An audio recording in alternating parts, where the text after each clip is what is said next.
แต่มันนี้น้องไม้ใส่สินแต้มจ้าพี่น้องกับทักทายสบายดีเด้อจ้าพี่น้องทักทายสบายดีพี่น้องเซนเก่าเซนเคยเข้าสู่ซองน้องไม้ก็แล้วกันเด้อมาสบายดีงามๆหน่อยลูกโอ้พี่อย่ามาหวังแม่พี่นี่สบายดีปาลูกสวัสดีปาลูกน้องพรลูกชายน้องไม้ทางกุ๊กทางหลาคนเดียวกันจ้าพี่น้องตอนนี้เขาก็มาเขาเวียคือเก่าเจ็บเซนพี่น้องเอ้ยเอาขึ้นนี่ตีนกันไปอยากได้น้องไม้เจ็บเซนอันเซนนี่พี่น้องแต่ว่าเห็ดเครื่องกระไรอ่างเขามามันกับไก่บุญห่อเขาอันประดับดินแล้วนะข้าเจ้ากาจากนงแล้วก็สินนาเฮียนแน่สินนาเฮียนกระไรพี่น้องเอ้ยนี่ก็เริ่มเปิดเทอมแล้วเขากับนิดไปนำเริ่มเปิดเทอมแล้วนี่เขาก็มานิบผ้าสิ้นเสร็จกันพี่น้องเห็ดไปนำพี่น้องเอ้ย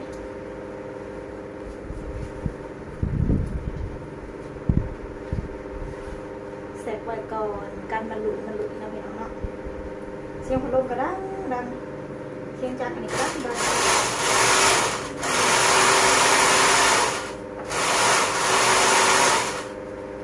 ง่วงพอใหญ่ยังพอได้ใหญ่อยู่ครับกินน้ำเลยวันนี้เสือกับสิงเกือบสีเดียวกันเลยสีทะเลนี่ไม้สไตล์แบบนี้สบายใจค่ะ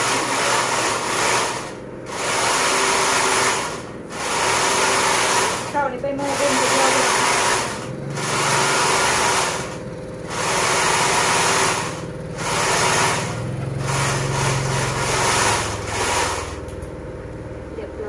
เป็นหัวกอยนี่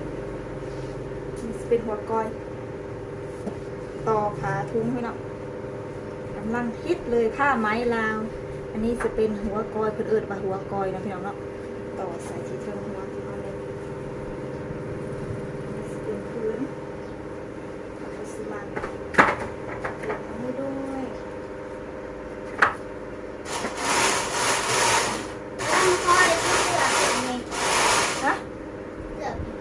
ชื่อยังเขาเอาใส่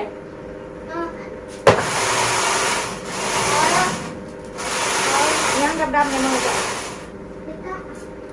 เอาเลกะในใส่ไปเอาของแม่สิปักใส่แบบนี้มาไปหาเอาน้ำพอก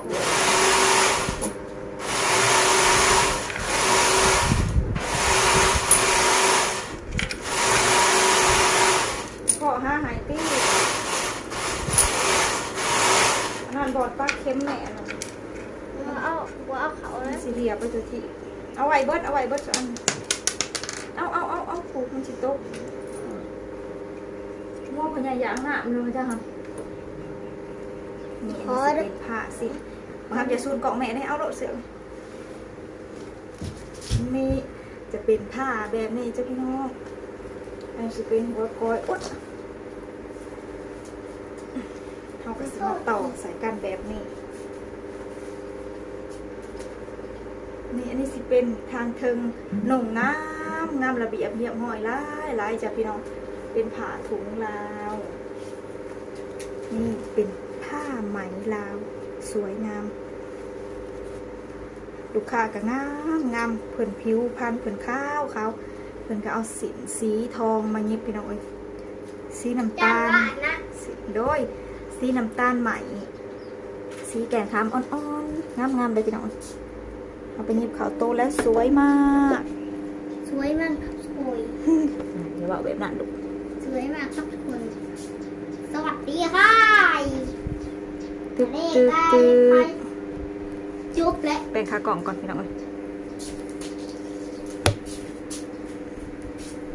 ซุ้มขากล่องซุ้มไปนิดหน่อยอันย่างเจ้าอันนี้นะคะเอาไปเลยเอาไปเลยแบ่งผลิตอยู่ในลูกมาสอแม่นะบ่ได้กินขนมได้นี่มาสอแม่นะ ที่ได้เด็กสิบต่อ สิโตหัวชิ้นเป็ดไม่ใหญ่ไปไกลแท้นะปุ๊บหอเรือนไม่เถาอ่ะนะคุณครับ ใบ เรือนเอาตาไปไกลอีกเฉพาะจังสีนะไปกลางเสียไปนั่น ที่มุนเป็ดเราภาษาอังกฤษ ไปบ่ ไปทางนอก โตสีแบบนี้ สวัสดีครับทุกคน ก็ดิ่งประมาณนั้นมาบ่ได้ไปไซส์พี่น้องไปเจอมาคำมาอยู่กับผากระเพาะจังสีแล้วพี่น้อง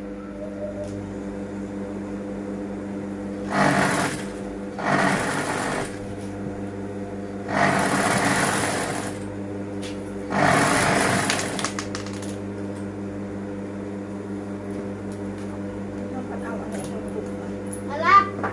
กูอยากมาจับมันนี้ได้กระดึงเลยเด้ ยัง แน่น โบมัดได้มันสิตกโบมัด มันตกเป็นอย่าง เอามากระถางแล้วว่า นักกดบอก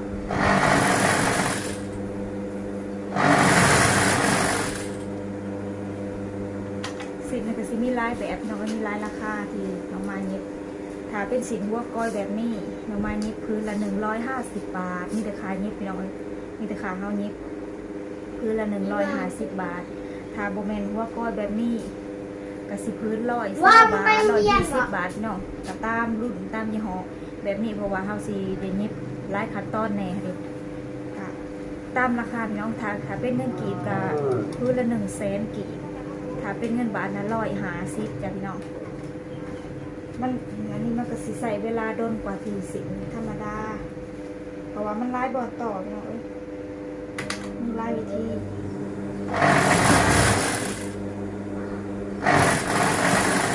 มีลายแบบลายวิธี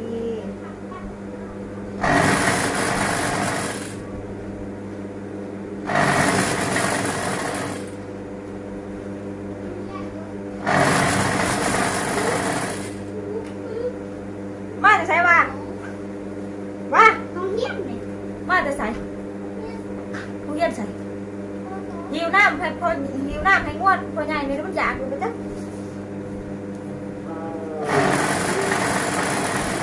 หิวใส่ผู้นั่น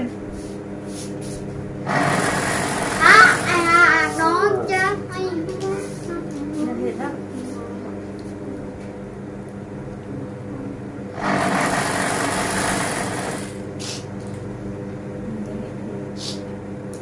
ก่อนอ้อมแขนของเธอฉันเจอเขา บอกวันก่อนคำว่าเราไม่ใจเบ วั อน ก่อนคำว่าเราไม่ใช่เธอดนตรีใส่ดนตรีให้แต่พอเขาทำให้รักร้ายเป็นเรื่องเพ้อจึงได้มาวันฝัน ตึง โอ้ยน้องโทนเป็นดนตรีพี่น้อง ตึงอย่า ขอบคุณเธอที่เธอมาทำ ให้น้ำตาตาตึงนี่ยังตึงคนจะยิดว่าดีก็ไม่ดีตึงก็ไงเตะเตะเตะให้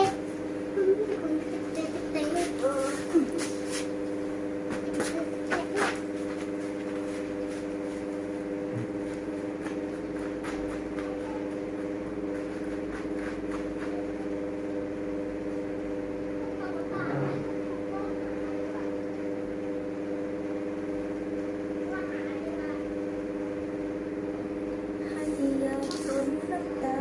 มันสาสางไปคนที่คิดว่าดีก็ไม่ดี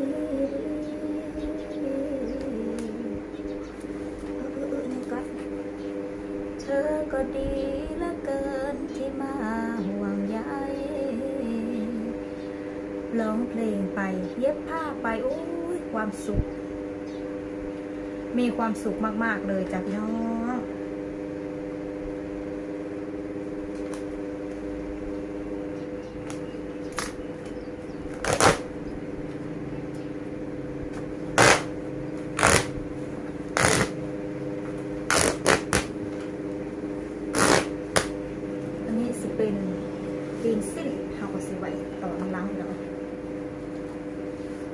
ก็แล้วเขาค่อยต่อ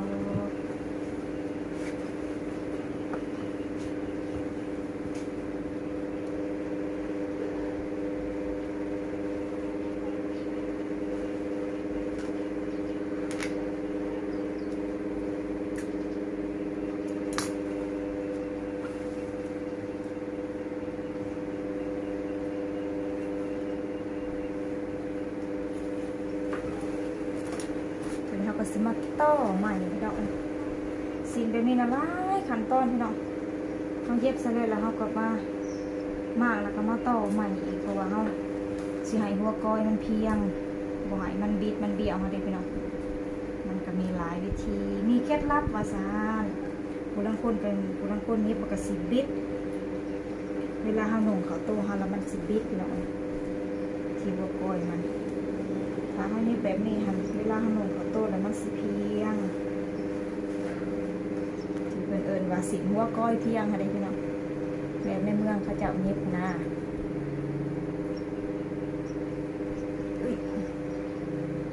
ที่นั่งก็เอาห้องเลยที่ว่าหัวก้อยเพียง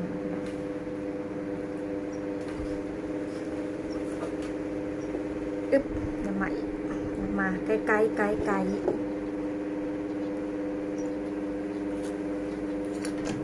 ต่ละมืออยู่แต่จังสี่แล้วพี่น้องเอ้ย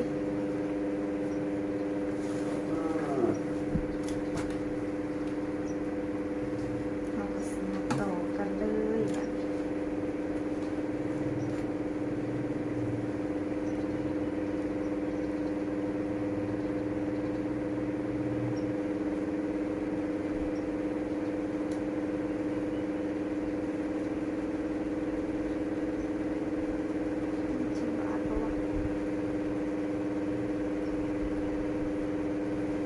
เดี๋ยวเราไปแซ่ก่อนโอเคนะจ๊ะพี่น้องมาวันนี้ก็น้องไมค์ขอจบคลิปไว้สักก่อนเด้อถ้าพบกันใหม่อีกคลิปหน้าเส้นเก่าเส้นเคยพี่น้องสำหรับคลิปนี้ก็น้องไมค์ขอจบไว้สักก่อนถ่ายไปไลฟ์กับเพื่อสิยิบแล้วพื้นหนึ่งมันก็สิเยอะสิยาวพื้นหนึ่งก็ใช้เวลาสองชั่วโมงกูแหละพี่น้อง2-3 ชั่วโมงกูแหละเพราะว่าสิ่งอันนี้มันก็สิยากแน่